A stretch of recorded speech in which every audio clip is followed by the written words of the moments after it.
I know that you know that I know that you know. PlayStation had a really just a crapshoot lately, right? PlayStation servers went down, PSN was not working, and PlayStation State of Play, their release of all their upcoming news and games and all these releases and stuff is coming out tomorrow. But PlayStation, there's something going wrong with them. Something going on with them. We're going to talk about PlayStation tonight. We're going to kind of see what we think. We have got a victory to celebrate because the mandatory linking of your PSN account, or, making of one, for PC gaming has just died a quiet death, which is quite nice. Oh, you mean Helldivers can no longer be ruined? Just went and done something very similar, but they've done it in the right way, and it's basically what Sony should have done in the first place, which is just a little bit humiliating. True. This all came out via a blog post that basically is admitting that this whole sort of strategy failed. Get a PC instead, yes. Failed. Now they're going to be using the carrot, and it's all in Spider-Man 2. I haven't heard good things about this one. PC, you guys played it? Also something we got to talk about. So the way it's going to work is instead of mandatory account linking to access like any of your online features, now it's just going to be if you link your account, you will get some sort of bonus. Okay, I want to talk about linking your account on games. Call me crazy, and I want to know your guys' thoughts. But I never really found it to be that big of a deal. If you're going to play an online game, an EA game, right? A Rockstar game, an Obsidian game, like whatever it is, you are going to usually log into their thing, right? Create an account with them.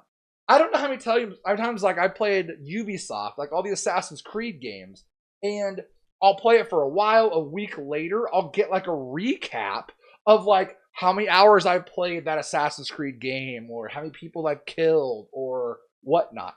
I don't find that to be a bad thing. Like, I don't care. It doesn't bother me. There's been a big uproar with, especially Helldivers. Now, Helldivers went about it a different way because they required it and saying that you can't even play the game if you don't log in. That, I think, is dumb. 100% agree that what Ubisoft did, what Sony did with Helldivers and making you log in was dumb. But in general, when you log into a game and you just have to log into Ubisoft, or you have to log into Rockstar, or whatever it may be, to be able to play the game, okay, it's their game. Who cares if you have to log into a service to be able to play it, right? I've never had a problem with it, but I guess that's just me. Yo, M. Rose, thank you for that raid. I appreciate you. Welcome in, you guys. My name is Mr. J. Gilbert. I'm a teacher by day, streamer by night. Right now, we're checking out the debacle that PlayStation is going through lately, so be sure to stick around. Skins, the odd booster, that sort of thing.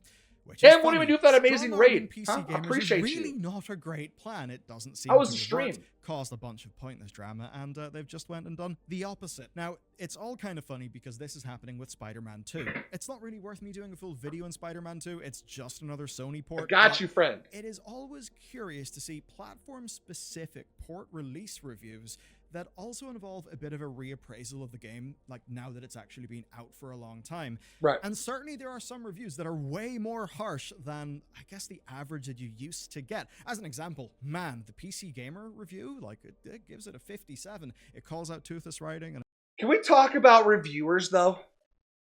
Do you feel like reviewers are paid?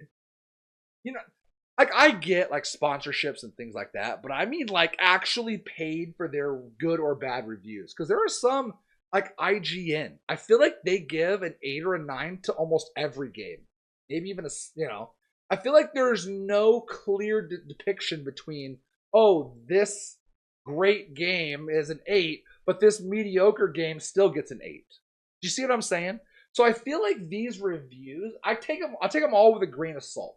And as bad as it sounds, I don't really listen to game ranks anymore. I'll watch the videos for like entertainment purposes, but I don't really watch game ranks reviews or PC gamers, things like that. I more watch streamers now.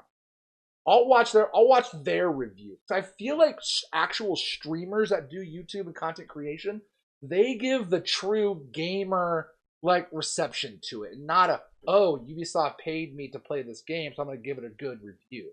Right? So I kind of wait for that. And these major corporations that do reviews, that's just not for me. And a bit of an old-fashioned open-world design, which Absolutely does line not. up with my Never been biases proven. for a game YouTubers and like streamers this, are but it paid. also That's really not. slags them on the port. Now, Never. especially Yeah, they interesting never because do that. Game Rant actually frames this as an amazing game, but Oh, they look at give that it in a 6 minute, out of Bubbles. 10 nonetheless because of the quality of this port. It absolutely doesn't look like this is a game you should be buying right now based on that port quality, and Steam's 64% user score is full of Spider-Man reviews 2 that are just tanking. pointing out poor performance and crashes, which is obviously not great for Sony. And as always, the quote from Insomniac leadership comes to my brain. Quote, "Is 3 times the investment in Spider-Man 2 evident to anyone who plays the game?" The, inherent answer in that But I is, feel like the rights to Spider-Man is what cost the most money. Because Marvel, for the longest time, had such a headache trying to get the rights from, was it Sony, right? That Sony has the rights to Spider-Man.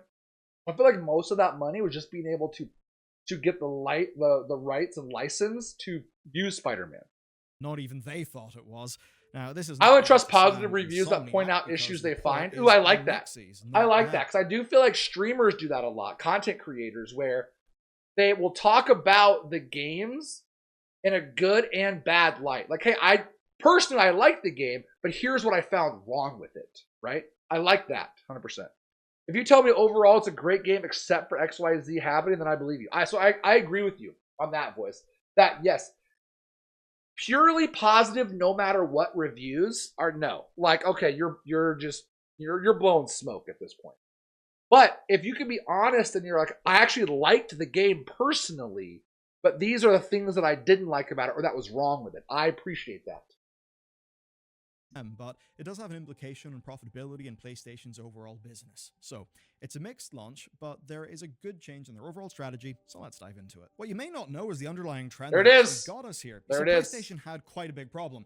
Half their audience was on the PS4, right? They were not moving on to the PS5.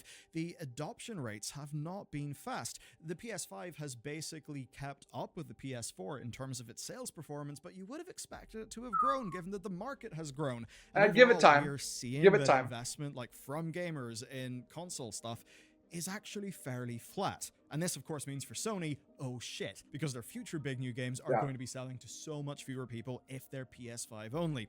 The way to get around this was to start porting things to PC and then to integrate PC with their now infamous live service plan.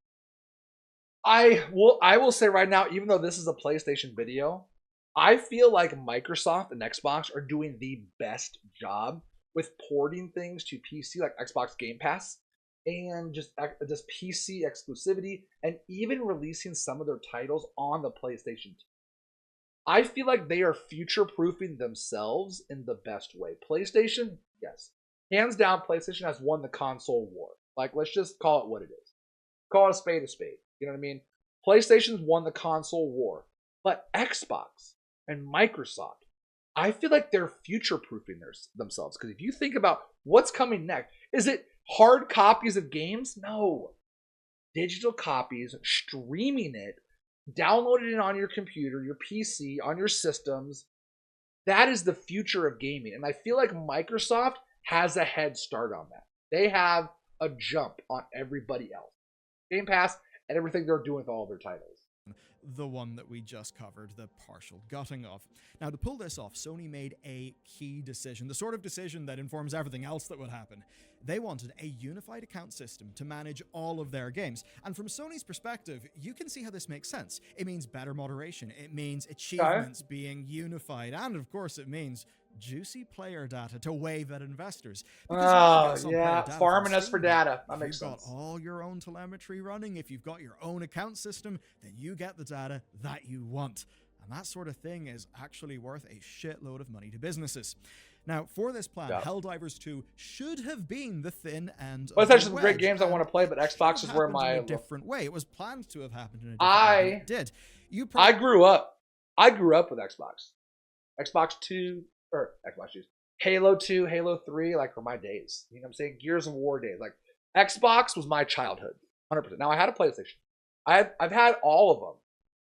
Yeah, I've had all the PlayStations except for PS5.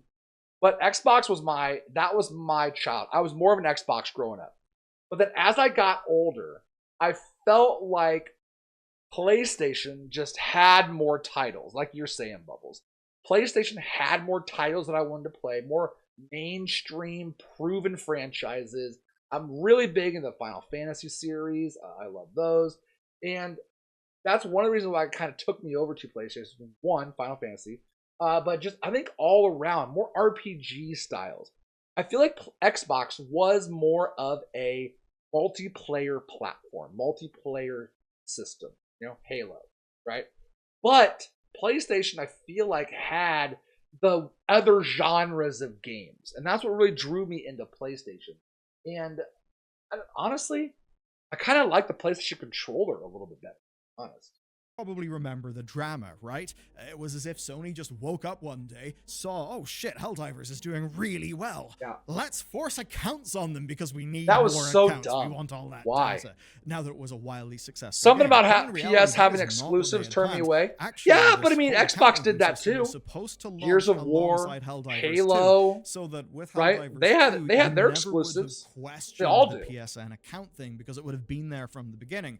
But of course, if you remember the Helldivers 2 launch, it was a complete shit show. The game did way better than they thought, and that requirement was dropped, right? So Arrowhead did not have to do it, meaning that rather than being a baseline part of the deal, it felt like Sony later changed the deal to basically make you jump through hoops for their own benefit, right. Which sucked. But they also had not considered some very obvious things. PSN is not available globally. Steam is available globally. Even though they fixed it, there were still like 177 countries that still couldn't even play the game. How do you alienate your game from 170 some countries? What do you do? Helldivers was on a monumental run, a historic run, and now it will be forever tainted by that debacle. These things don't match up for you, you're going to have a problem. And that meant that for over 100 territories, you just couldn't play the game. Yep. And the response to the whole drama was just to say, quote, we're still learning what is best for PC players and your feedback has been invaluable. That makes no sense. Like they were going to change something, but after that point, just about every newly released game. Can I tell you something? I wonder if the game wasn't doing that well in those countries. Think about it.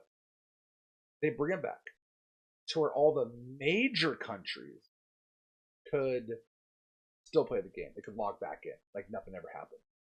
All these other smaller countries that maybe it wasn't doing that well in or even at all, they're like, fine, we're going to maybe capitalize on the FOMO aspect, right? I don't know, maybe. But why would these specific select countries not have access to it? Now, there may be something more going on behind the scenes that I don't know about, like servers and all that stuff, but very ironic that the major companies got fired up and they could play right away. What about all these other ones?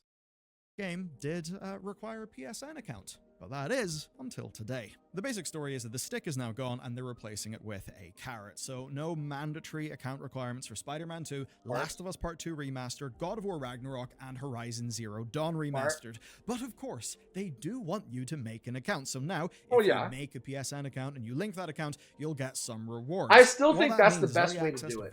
Do not require it. But if you did link, you would get a benefit. I 100% think that's the way it always should have been. Do not force people to do it, because when people get told to do something, where they're forced to do something, that turns them away. Oh, it goes against my free rights. Stop it. It's a video game. Okay? It doesn't never bothered me, but it does turn a lot of people off.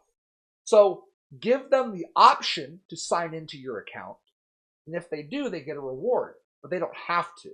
And some XP boosts, and then what were pre-order. The entirety of PS Plus isn't available in those countries. It's not just Helldivers. Oh, really? Okay.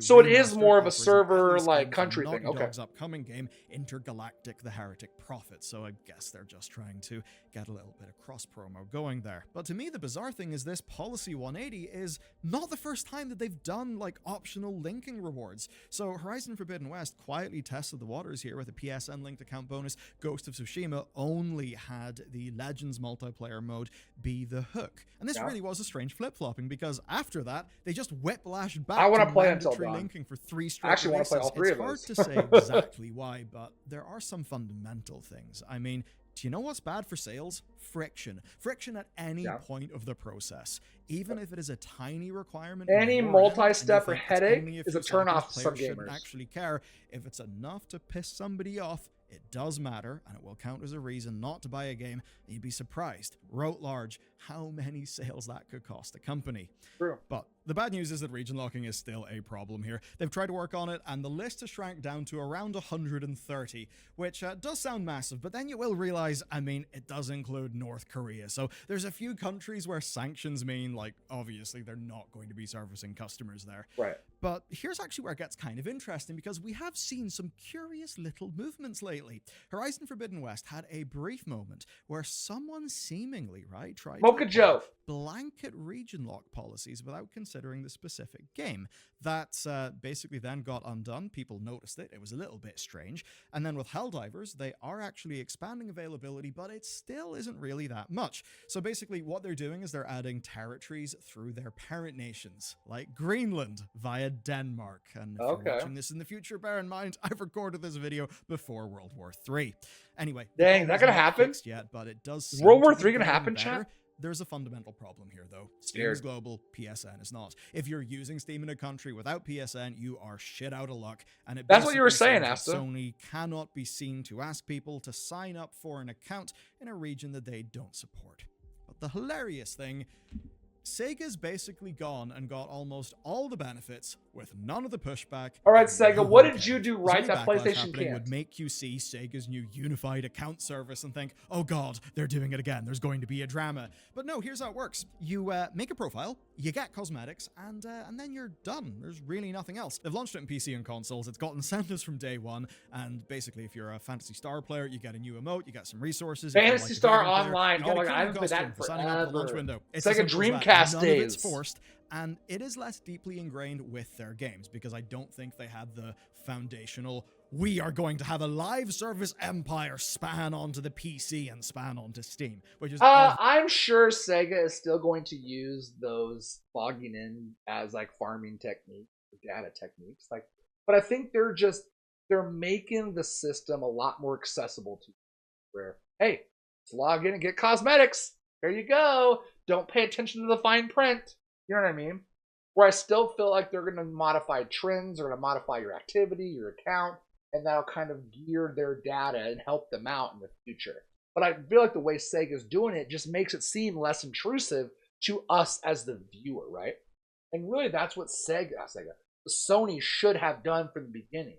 Right? They made it seem very sus at the beginning when they could have done the same thing, saying, hey, if you log in, you get cosmetics, that's it. And still done the data farming that we all know companies are doing. Here's the thing. You might be sitting there right now and thinking, oh my gosh, they're data farming me. I'm going to throw my computer in the garbage. Like, I don't want that. Knock it off. Every time you search on the web, you're getting data farmed. Every time you play a game, you're getting data farmed. Every time you log into your phone, you're getting data farmed. Like, it doesn't matter what you do, you're always getting data farmed. As long as you personally are not putting out your personal information online, they're tracking how many hours you view a website. They're tracking how many, like what you're clicking on to gear ads towards you to see if you can buy something, right? Is it disgusting and gross? Yes, absolutely. But I feel like gamers get this real sense of entitlement of, well, I bought your product, so you know what? I get to do whatever I want. No, you just bought the license to be able to play the product that they made. They still control the game, the outcome, the components of it. You just have a license to be able to play it. So if they want to track how you play their game, what's the big deal, right? That's my 2 cents. Obviously, what Sony were thinking about. What it essentially is, right, is a really big email list. But it's an email list that will tie telemetry to users, and that is important. That's because Sega have got big plans for live service games. Funny enough, just like Sony did. I thought live service was dying. I think Segas are insane. I mean, I'm not Am I wrong on that? They literally have planned an MMO version of Crazy Taxi. Oh, yeah, that was a great Taxi, game back in the day. MMO. That was fun. I don't see how that's going to be an MMO, though. I don't know though. what to make of Let's that. be honest. And similar for Virtua Fighter. But basically, with those emails being obtained, Sega will bring millions of people into their information sphere. And it's just like how if you go onto an e-commerce website, you're going to get a 10% discount for joining their email list. That's because email lists are worth millions these days. If you actually go and look into the whole, making money online niche, which is Sup, so full of Frog? grifts and bullshit, but so much of it is centered on email lists for good reason. That's how you directly access your customers in a way that bypasses traditional advertising. That's why these companies want your email. Makes a lot of sense. Sega, though, just did it the smart way. Drama, unlike Sony, who, I don't know, put their foot in their mouth, tripped, That's gonna be on and YouTube. landed on a landmine that they also happened to place. We're coming to the end, but one or two little juicy things, including something I heard in the download for you.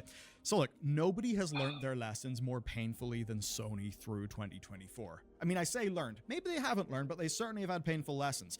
Needless dramas like this one, Concord, and even in spaces where they've historically dominated things have gone sideways. LEGO Horizon Adventures has not replicated the success of Astrobot, and I definitely need to research it more. But I have heard. Why wasn't LEGO Horizons good? From I don't know, some little birds that sometimes chirp in my ear that game was shockingly expensive and things have not went well. And if you look at the other products, Portal did well, but PSVR 2 has absolutely not. Live service games are not dying.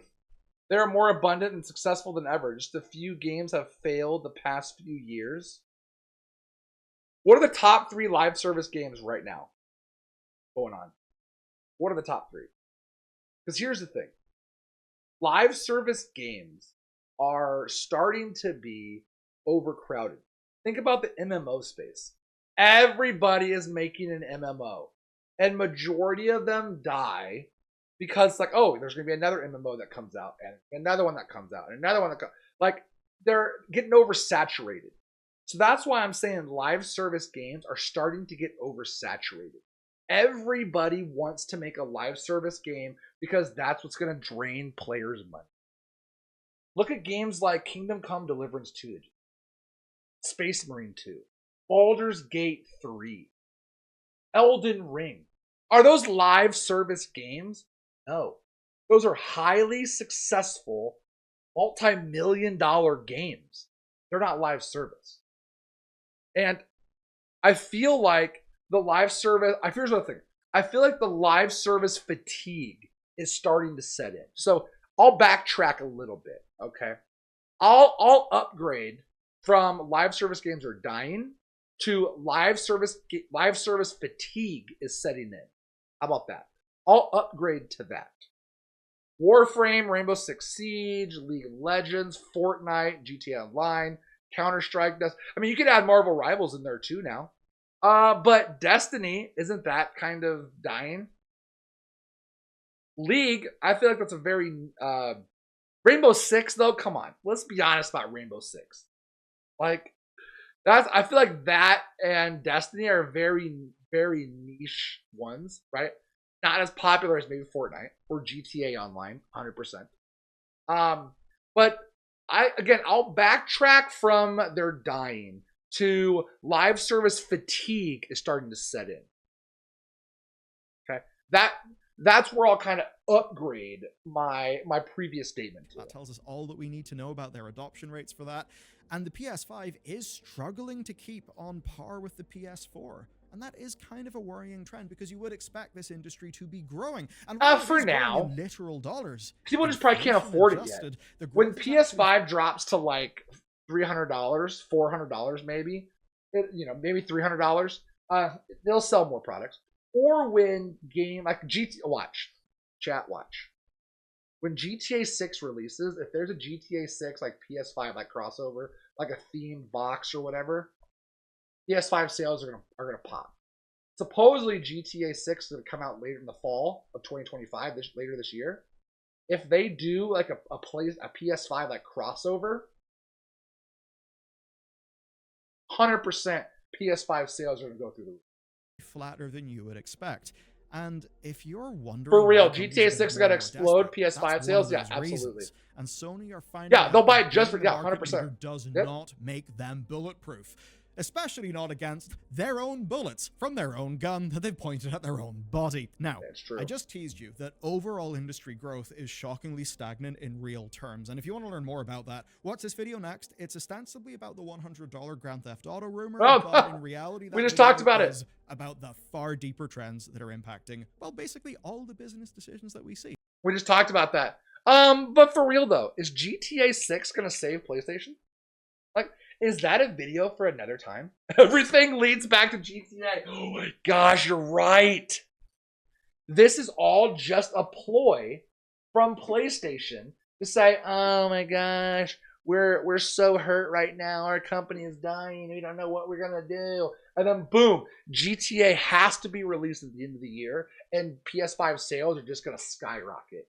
They're gonna have a PS5 box. There's probably gonna be a PS5 cover, a GTA cover, a controller, the whole 9 yards. GTA is the saving grace. Unfreaking. PlayStation done messed up with the requiring the login of the PSN, but they're backtracking on it now because they know the players spoke up and said, well, Jurassic Park throwback. But players spoke up and said, hey, no, this is ridiculous. And PlayStation realized, oh, yeah, it's probably not a smart thing. So now they're backtracking.